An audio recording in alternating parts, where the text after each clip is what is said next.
মাওলা হুসাইন এলাকার একজন জিজ্ঞাসা করলো, এই জায়গাটা কোন জায়গা? মরুভূমি তো, বুঝতে পারে নাই কোন জায়গা। তারা বললেন এটা হলো কারবালা। এটা কি কারবালা? ভাইয়ের আমার, বাবার আমার, এই কারবালার মধ্যে যখন শুনলেন তখন মাওলা হুসাইন বললেন, এই কারবালা জমিনের কথাই আমার নানাজান বলেছিল, এখানেই আমি শহীদ হব। ভাইয়ের আমার, বাবার আমার, গভীর খেয়াল করে শুনুন। মাওলা হুসাইন তার ফ্যামিলিদেরকে বললেন, আমার সাথে জিদের সাথে দুশ্মনী, তোমাদের সাথে তো না। আমি তোমাদেরকে ইজাজত দিচ্ছি, তোমরা যেখানে যেভাবে পারো তোমাদের জান বাঁচিয়ে তোমরা চলে যাও, আমি এজিদের সাথে বোঝাপড়া করব। সকলে কান্নার রোল হয়ে গেল। তারা বললেন, না, আমরা কখনো আপনাকে ছেড়ে যাব না, আমরা জান্নাতের সরদারকে ছেড়ে যাব না। প্রয়োজন হয় আপনার সাথে থেকে আমরাও করব, শাহাদাতের পেয়ালা পান করব। এটা হলো মহব্বত, আহলে বায়াতের রাসূলের মহব্বত। যত কিছুই আসুক না কেন, বিপদ জান যাবে জানার পরও তারপরে আহলে বায়াতের রাসূলকে ছাড়ে নেই। কথা বলছেন না? আমাদের দেশে তো এরকম মুসলমান কুবাবাসীর মতো আছে না নাই? আছে না নাই? কুবাবাসীদের মতো এরকম আশেক অনেক আছে আমাদের দেশে। তখন আলে রাসূল বিপদে পড়বে, তার কাছে নেই। এমন কিছু আছে না নাই? সবাই নাই, কিছু আছে তো, আছে না? হ্যাঁ, আমার বাবার মাওলা হুসাইনের লোকের সাথে যারা ছিলেন তারা বললেন, না, আমাদের জান যাক, আপনাকে আমরা ছাড়বো না, একা রেখে যাব না। যাই হোক, ইতিহাস লম্বা ইতিহাস। আল্লাহ কোরআনে পাকে বলেন, ইন্নাল্লাহ আশতারা মিনাল মুমিনিনা আনফুসাহুম ওয়া আমওয়ালাহুম বিআন্না লাহুমুল জান্নাহ ইউকাতিলুনা ফি সাবিলিল্লাহি ফায়াকতুলুনা ওয়া ইউকতালুন। আল্লাহ বলেন, নিশ্চয়ই আমি মুমিনের জান এবং মাল খরিদ করেছি জান্নাতের বিনিময়ে। কিসের বিনিময়? জোরে বলুন, কিসের বিনিময়? জান্নাতের বিনিময়। ওই মুমিনেরা কি করবে? ইউকাতিলুনা ফি সাবিলিল্লাহ, তারা আমি আল্লাহর পথে জিহাদ করবে। সুবহানাল্লাহ বলেন না? ফায়াকতুলুনা ওয়া ইউকতালুন, ওই জিহাদের মধ্যে তারা আল্লাহর দুশমনদেরকে কতল করবে এবং প্রয়োজন বোধে তারাও কতল হয়ে যাবে। মাওলা ইমাম হুসাইন তার পরিবারেরা বিশ্বের মুসলমানদেরকে, উম্মতে মুহাম্মদকে এটাই শিক্ষা দিয়ে গেছেন বাস্তব এই কোরআনের আয়াতের আলোকে, যে এই জানের মালিক তো আমি নই, এই মালের মালিক তো আমি নই, এইটার মালিক তো একমাত্র আল্লাহ। সুতরাং আল্লাহর দ্বীনের জন্য আমাদের এখন প্রয়োজন হয়েছে, আল্লাহর দ্বীনের জন্য আমাদেরকে জিহাদ করতে হবে। এবং মাওলা হুসাইন কারবালা জমিনের মধ্যে সেটাই করেছেন। তিনি বাতিলের বিরুদ্ধে হককে প্রতিষ্ঠিত করার জন্য রাসূল পাকের দান্দান মুবারকের শহীদের বিনিময়ে যে ইসলাম দেখেছেন, সেই ইসলামকে অক্ষত রাখার জন্য তিনি সেই দিন ওই মুনাফিকদের বিরুদ্ধে তিনি জিহাদ করেছেন। জিহাদ করে বহু মুনাফিকদেরকে তিনি হত্যা করেছেন। অবশেষে তিনার পরিবার ৭২ জন সদস্য তারাও শাহাদাতের পেয়ালা পান করেছেন। কথা বলছেন না? ইউকাতিলুনা ফি সাবিলিল্লাহি ফায়াকতুলুনা ওয়া ইউকতালুন, এই আয়াতের উপরে আমল করে গেছে। সুবহানাল্লাহ বলেন। আমাদের করা দরকার আছে না নাই? আওয়াজ করে বলেন। বলে, হুজুর সব পারবো কিন্তু জান দিব না। সব পারবো কিন্তু দিন কায়েমের জন্য মাল দিব না। এমন আছে না নাই? যারা বলো এগুলিকে বলা হয় মুনাফিক, দুদিল বন্ধা। কি দুদিল? মুখে মুখে সব দিয়া লায়, বাস্তবে আসলে তার কাছে নেই। কারবালার জমিনের এই 10ই মুহররম আমাদেরকে শিক্ষা দিচ্ছেন, উম্মতে মুহাম্মদীকে শিক্ষা দিয়ে যাচ্ছেন বারবার, যে মাওলা হুসাইন আমাদেরকে কি শিক্ষা দিয়েছেন 10ই মুহররমে? এটাই দিয়েছেন যে জানের মায়া তোমরা করবা না, মালের মায়া করবা না। আল্লাহর দ্বীনের জন্য প্রয়োজন যদি হয় নিজের মাসুম সন্তানকে কোরবানি করে দাও, যেমনি আলী আকবরকে করেছেন।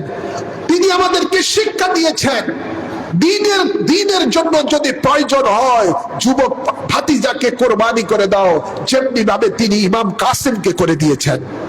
10ই মুহররম আমাদেরকে শিক্ষা দিচ্ছেন এটাই যে আল্লাহর দ্বীনের জন্য, হকের জন্য যদি প্রয়োজন হয় নিজে যুবক সন্তানকে কোরবানি করে দাও, যেমনি ভাবে তিনি হযরত ইমাম আলী আকবরকে কোরবানি করে দিয়েছেন।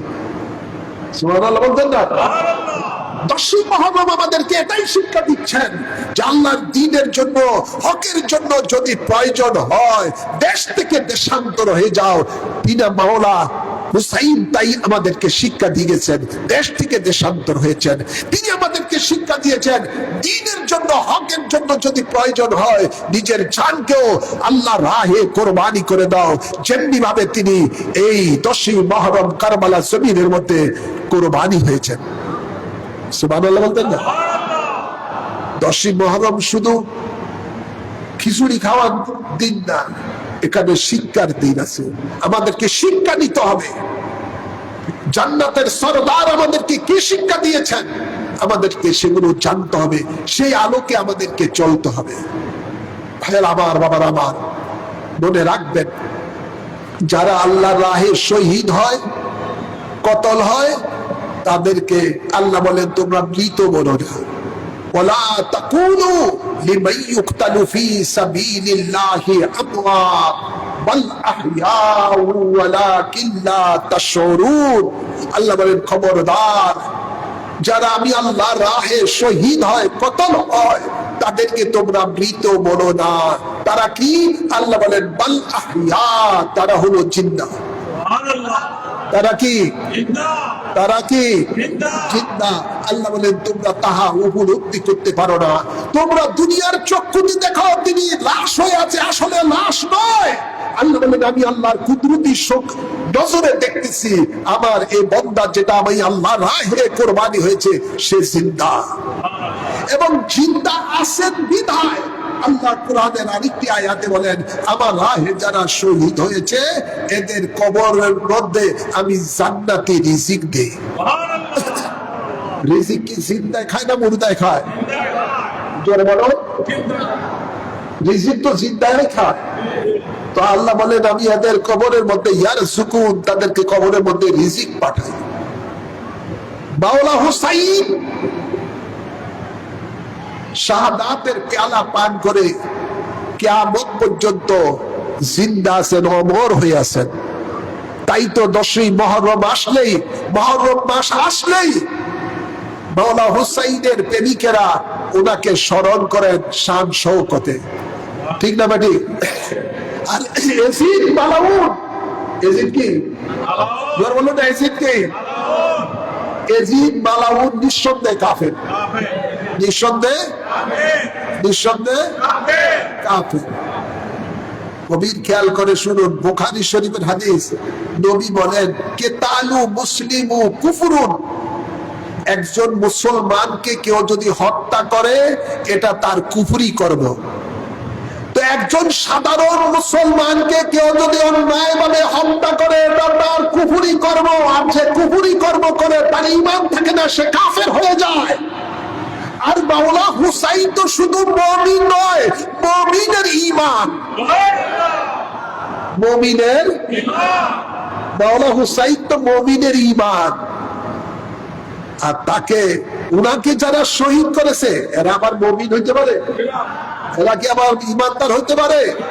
এরা তো কখনো ঈমানদার নয়। বাহ্যিক দৃষ্টিতে এরা হলো মুনাফিক। আর মুনাফিক গুলো হলো কাফের থেকে আরো নিকৃষ্ট, কাফের থেকে আরো নিকৃষ্ট। ইন্নাল মুনাফিকিনা ফি দারকি আসফালি মিনান নার, মুনাফিকদেরকে আল্লাহ সবচেয়ে নিকৃষ্ট জাহান্নাম দিবে। বর্তমান সময়ে মুনাফিকের দৌরাত্ম খুব বেশি। জোরে বলেন, মুনাফিকের দৌরাত্ম খুব বেশি, খুব বেশি বেড়ে গেছে। মুনাফিক আপনাদের সামনে আসবে এমন ভাবে আপনার মনে হবে যে উনি জিন্দা, উনি সুন্দর সুন্দর কথা বলবে, সুন্দর সুন্দর যুক্তি দিবে, সুন্দর সুন্দর ভাবে বলবে যে এটা সহিহ হাদিসে আছে। কথা বলছেন না? মুনাফিক খুব বেশি বেড়ে গেছে। এই মুনাফিকদের থেকে সাবধান থাকতে হবে। আল্লাহ কবুল করুন, আমিন বলেন। মনে রাখবেন, মাওলা হুসাইন মুনাফিকের বিরুদ্ধে জিহাদ করেছে। বলেন, মাওলা হুসাইন মুনাফিকের বিরুদ্ধে জিহাদ করেছে। জান্নাতের সরদার নবীর কলিজার টুকরা মুনাফিকের বিরুদ্ধে জিহাদ করেছে। হিন্দু, বৌদ্ধ, খ্রিস্টান, ইহুদিদের বিরুদ্ধে জিহাদ করে নাই। জোরে বলেন না? তাই এই যুগে যারা মুনাফিক, এই মুনাফিকদের বিরুদ্ধে মাওলা হুসাইনের প্রেমিকদেরকেও জিহাদ করতে হবে। জোরে বলেন। এটা কইলে ভালো লাগে না অনেকের। আমরা যদি সত্যিকার রূপে মাওলা হুসাইনকে ভালোবাসি, তাহলে আমাদেরকে মুনাফিকের বিরুদ্ধে তলোয়ার ধরতে হবে। মুনাফিকের সাথে কোন রকমের আপোষ চলবে না। জোরে বলেন, মুনাফিকের সাথে কোন রকমের আপোষ চলবে না। মুনাফিকের সাথে কোন রকমের আপোষ নাই। তার সাথে একমাত্র ফয়সালা হলো তলোয়ার। ঠিক না ঠিক? একমাত্র ফয়সালা হলো তলোয়ার। নবীর ব্যাপারে, আহলে বায়তে রাসূলের ব্যাপারে কোনো ছাড় নাই। আল্লাহ কবুল করুন। আমরা জান্নাতে যেতে চাই কি চাই না? জোরে বলেন। আল্লাহ কবুল করুন। জান্নাত কার জানেন তো?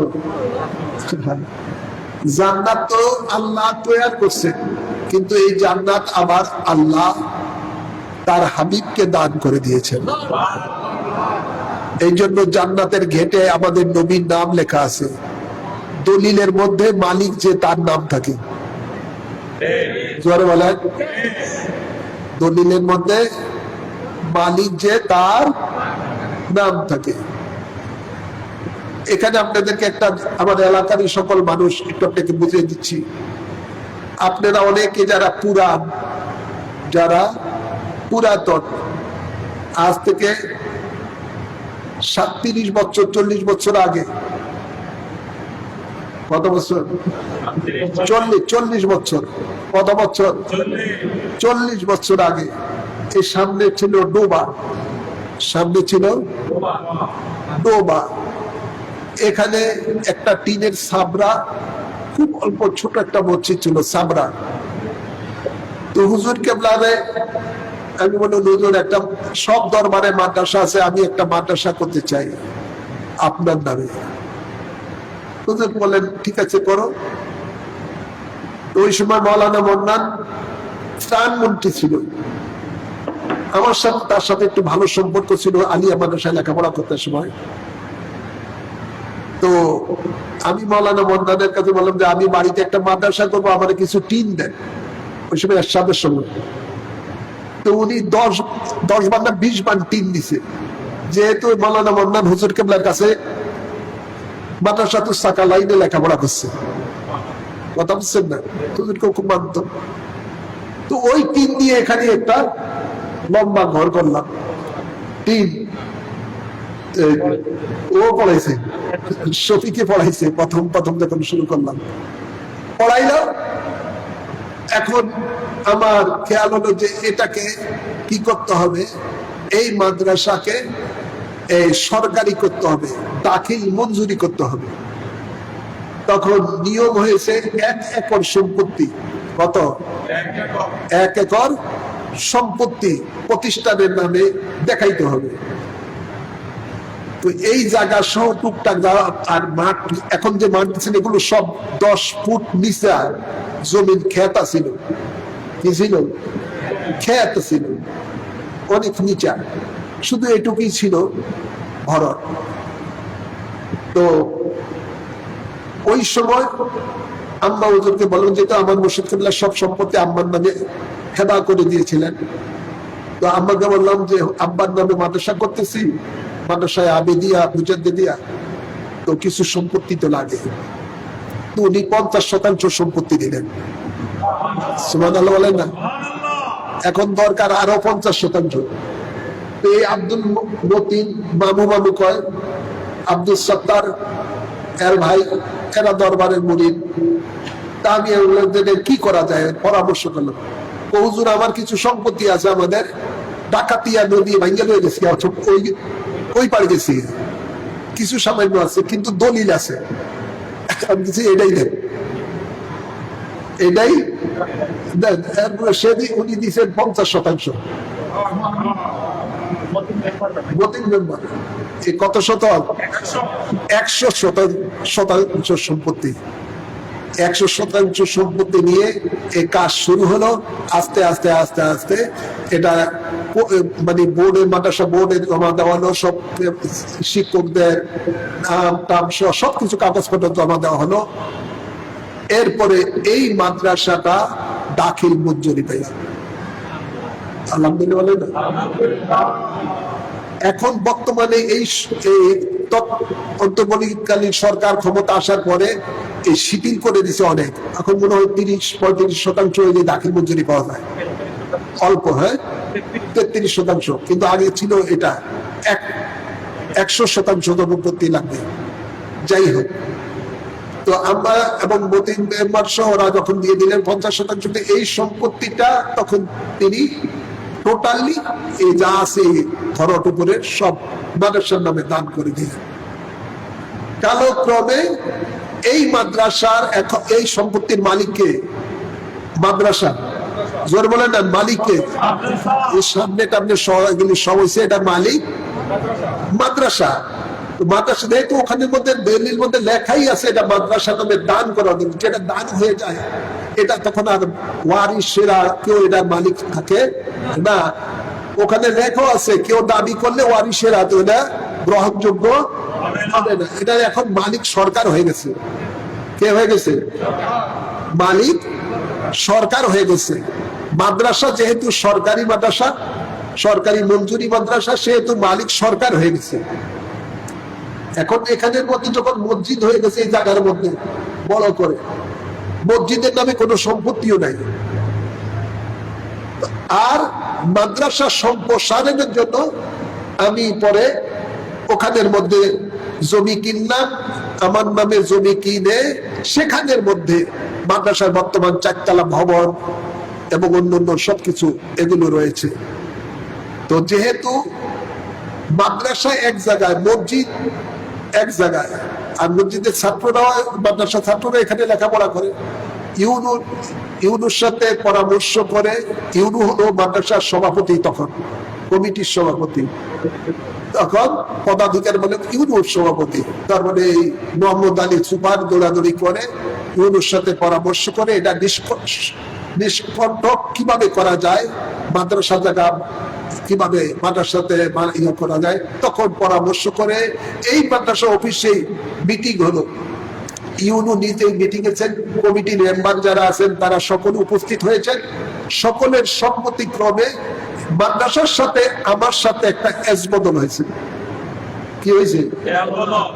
এজ বদল। মাদ্রাসাকে আমি দিব 50% সম্পত্তি, আর মাদ্রাসায় আমাকে দিবে 50% সম্পত্তি। কথা বলছেন না? এটা বিনিময়। কি হয়েছে? বিনিময়। ওই মিটিং এর মধ্যে ইউনো হয়েছে, ওই মিটিং এর বিনিময় মিটিং কমিটি মিটিংটার মধ্যে ইউনি হয়েছে সভাপতি, অন্যান্য যারা ছিল সবাই ছিল। এখন যখন বিনিময় হয়ে গেছে, দোনোটা মাদ্রাসার এই জায়গা দিল আমাকে, আর আমি দিলাম মাদ্রাসাকে বর্তমানে 50% সম্পত্তি সেখানে। এখন পুরোপুরি মাদ্রাসাটা এখন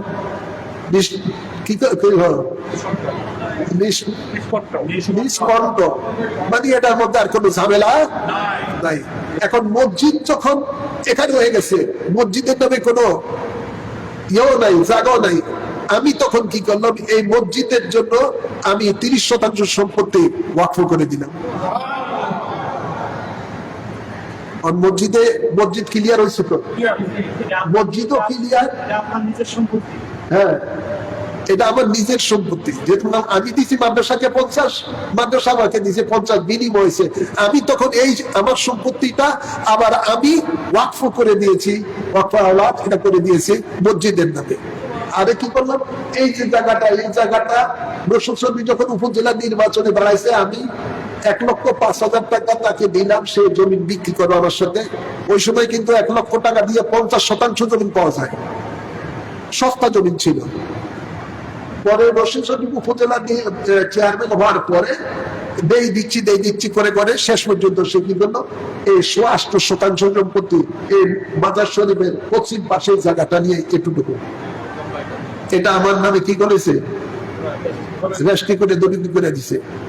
কিন্তু বিএস খতিয়ানের সময় এই জায়গাটা রেকর্ডে আমার নামে চলে গেছে। আমার নামে কোনো দলিল নাই, দলিল আমার নামে দিয়েছেন। এরকম আরো 2-3টা জায়গা মাদ্রাসার মাঠের মধ্যে ওই পশ্চিম পাড়া কয়েকজনের নামে উঠে রয়েছে বিএস খতিয়ানে। এগুলি মিস কেস করতে হয়, কি করতে হয়, মিস কেস করে পরে দিয়ে এই জায়গাটা আমার নামে রেকর্ড হয়েছে। তো এই জায়গা এবং সামনের জায়গা, রাস্তা সহ টোটাল 30% জমি আমি আল্লাহর ওয়াস্তে মসজিদে দান করে দিয়েছি। কথা বলছেন না? বর্তমান খানকার জায়গা, সামনের খানকার জায়গা সহ এই সামনে এগুলো বাকি জায়গাগুলো রয়ে গেছে আমার নামে, যেহেতু এগুলো মাদ্রাসার সাথে আমার এজ বদল হয়েছে। এখানে এখন কেউ যদি এটা উল্টা পাল্টা মানুষকে কেউ যদি বুঝায় যে আমার জায়গা আমি খেয়ে ফেলাইছি, অমুকের জায়গা আমি খেটেছি, এগুলি মিথ্যাচার, এগুলো সম্পূর্ণ মিথ্যাচার। আমি এমন ভাবে মসজিদকে করে দিয়েছি যে এই মসজিদের মধ্যে ইমাম, মুয়াজ্জিন যা কিছু হবে সব কিছু আমি শর্ত দিয়েছি, সুন্নি আকীদার হতে হবে, বায়াতে রাসূল গ্রহণকারী হতে হবে, এবং এটা টোটালি আমি যতদিন মুতাল্লি আছি মুতাল্লি এটা নিয়োগ দিবে, আমার পর আমার সন্তান যারা মুতাল্লি হবে সে নিয়োগ দিবে, আর মসজিদ কমিটি আছে, কমিটিরা মসজিদটা পরিচালনা করবে। কথা বলছেন না? উল্টা পাল্টা যেন এখানে কোনো কিছু না ঘটে, একদম ক্লিয়ার করে দিয়েছি। আলহামদুলিল্লাহ বলেন না? তো যেটা বলতেছিলাম, জমিন যার নাম থাকবে কি, কে বলে না নাম থাকবে তার। জান্নাত আল্লাহ সৃষ্টি করেছেন, আর ওই জান্নাত আল্লাহ তাবারক ওয়া তাআলা তার হাবিবকে দান করে দিয়েছেন। এই জন্য জান্নাতের হুর ও গিলমার কপালে আল্লাহর হাবিবের নাম রয়েছে। জান্নাতের পাতায় বৃক্ষের পাতায় পাতায় রাসূলের পাকের নাম রয়েছে। জান্নাতের গেটের মধ্যে রাসূলের পাকের নাম রয়েছে। শুধু তাই নয়, আল্লাহর হাবিব বলেন যে আনা আউয়ালু ইউহাররিকুল বাবাল জান্নাতা ইয়াউমাল কিয়ামা, আমি কিয়ামতের দিবসে এই জান্নাতের দরজা উন্মুক্ত করব। আর এই জান্নাতের মধ্যে কে যাবে, এই জান্নাতের মধ্যে কে সরদার হবে, কে নেতৃত্ব দিবে, রাসূল পাক দুনিয়াতেই সেটা নির্ধারণ করে দিয়েছেন। এই জন্য আল্লাহর হাবিব বলেন আল হাসান ওয়াল হুসাইন শাবাবি আহলে জান্নাহ, আমার হাসান এবং হুসাইন হলো জান্নাতের সরদার। যে মালিক, সেই মালিকই সিদ্ধান্ত দিয়ে দেয় কে হবে এটার সরদার। জোর বলেন, যে মালিক সেই সিদ্ধান্ত দিয়ে দেয় কে হবে এটার সরদার। এই জন্য আমিও সিদ্ধান্ত দিয়েছি, এই যেহেতু জমিনে মসজিদের জমিনের মালিক আমি, সেই হিসাবে এটার পরবর্তীতে মোতাল্লিক কে হবে এটা আমিও সিদ্ধান্ত করে দিলাম। কথা বলছেন না? তো আল্লাহর হাবিব রাহমাতুল্লিল আলামিন বলেন আমার নাতি এরা হলো জান্নাতের সরদার। আর মহিলাদের সরদারিনী কে হবে এটা রাসূল পাক সিদ্ধান্ত দিয়ে দিলেন যে আমার কলিজার টুকরা ফাতেমা সে হলো জান্নাতি মহিলাদের সরদার। মনে রাখবেন, জান্নাতের মধ্যে কোনো বুড়া মানুষ যাবে না। কি যাবে? কোনো বুড়া মানুষ যাবে না। প্রত্যেক বুড়া মানুষগুলো যাদেরকে আল্লাহ জান্নাত দিবেন এরা সকলে জওয়ান হয়ে যাবে। তো জান্নাতের মধ্যে যত জান্নাতি হবে সমস্ত জওয়ানদের জান্নাতীদের সরদার হলো মাওলা ইমাম হাসান হুসাইন।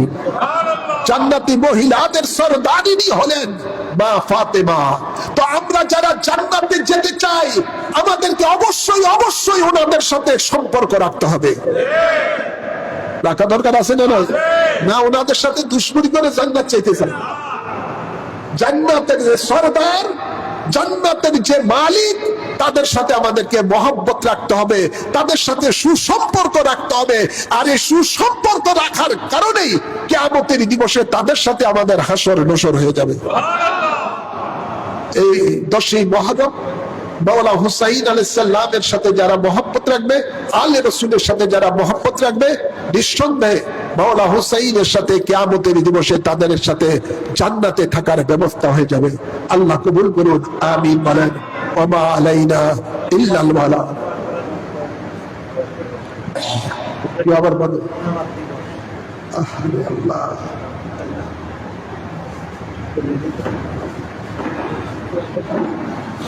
আসুন আমরা মুনাজাতের আগে আমরা সকলে মাওলা হুসাইন আলাইহিস সালাম যে বায়াতের উপরে ছিলেন সে বায়াত আলাইহি ওয়াসাল্লাম আর এজিদ মালাউন আমরা মাওলা হুসাইন আলাইহিস সালামের যে বায়াতের উপরে ছিলেন আমরা আসুন সেই বায়াতের উপরে সে বায়াত গ্রহণ করি। সে বায়াত হলো বায়াতে রাসূল সাল্লাল্লাহু আলাইহি ওয়াসাল্লাম। প্রত্যেকে নামাজের মতো আদবের সহিত বসুন, ডাইন হাত সামনের দিকে বাড়িয়ে দেন।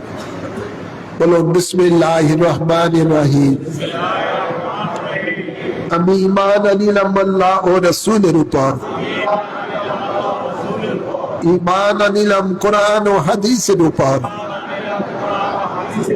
জীবনে যত পাপ করিয়াছি সমস্ত পাপ হইতে তওবা করিলাম, আমার দ্বীন ও ইসলাম তাজা করিতেছি, দিলের সহিত স্বীকার করিতেছি লা ইলাহা ইল্লাল্লাহ মুহাম্মাদুর রাসূলুল্লাহ। আমি বায়াত গ্রহণ করিতেছি আপনার ওসিলায় হযরত মুহাম্মদ মুস্তাফা সাল্লাল্লাহু আলাইহি ওয়াসাল্লামের কাছে ইসলামের 5টি স্তম্ভের উপরে কলেমা শাহাদাত, নামাজ, রোজা, যাকাত, হজ আমি সাক্ষী দিতেছি আল্লাহ এক আছেন, আল্লাহ ছাড়া কোনো মাবুদ নাই। হযরত মুহাম্মদ মুস্তাফা সাল্লাল্লাহু আলাইহি ওয়াসাল্লাম আল্লাহর শেষ নবী, শেষ রাসূল। 5 ওয়াক্ত নামাজ আদায় করিব, রমজান শরীফে রোজা রাখিব, যাকাত ফরজ হইলে যাকাত দিব, হজ ফরজ হইলে হজ করিব, কোনো হারাম কাজ করিব না, আল্লাহ ও রাসূলের নাফরমানি করিব না, আল্লাহর সাথে কাহাকেও শরীক করিব না। মওত পর্যন্ত বায়াতে রাসূল সুন্নি আকীদা ঠিক রাখিব। আল্লাহুম্মা আমিন। একটা চুদার বুকের মধ্যে মানুষ আল্লাহ আমাদের এই বায়াতকে কবুল করুন, আমিন বলেন। প্রত্যেকে সূরা ফাতিহা একবার বলুন, সূরা ইখলাস 3 বার বলুন।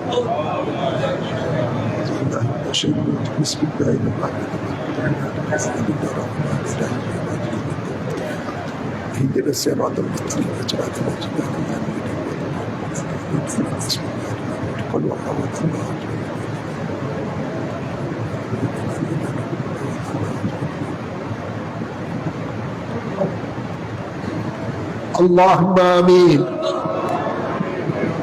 الصلاة والسلام عليك يا سيدي يا رسول الله، انظروا حالنا يا نبي الله، اسمع قالنا يا رحمة للعالمين.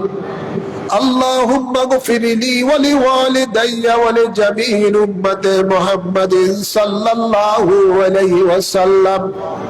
اللهم رب ارحمهما كما ربياني صغيرا. اللهم ربنا آتنا في الدنيا حسنة وفي الآخرة حسنة وقنا عذاب النار وادخلنا الجنة مع الأبرار. يا عزيز يا غفار يا رحمن يا رحيم يا رب العالمين. আল্লাহ শুহাদায়ে কারবালার স্মরণে ইমামে রব্বানি দরবার শরীফে আজকের এই আশুরা মাহফিলের মাঝে খতমে কোরআন হয়েছে, আল্লাহ জিকির আজকার, আল্লাহ ওয়াজ নসিহত ফাতিহা শরীফ যা কিছু হয়েছে, তাবারুকের ব্যবস্থা হয়েছে, এই সকল কিছুর হাদিয়া সর্বপ্রথমে আমাদের আকা মাওলা তাজদার মদিনা রহমাতুল লিল আলামিনের রওজা পাকে কবুল করে নাও। এর সব সকল আম্বিয়ে কেরামের আরওয়াহ পাকে কবুল করে নাও। বিশেষ করে পাক পঞ্জাতনের আরওয়াহ পাকে কবুল করে নাও।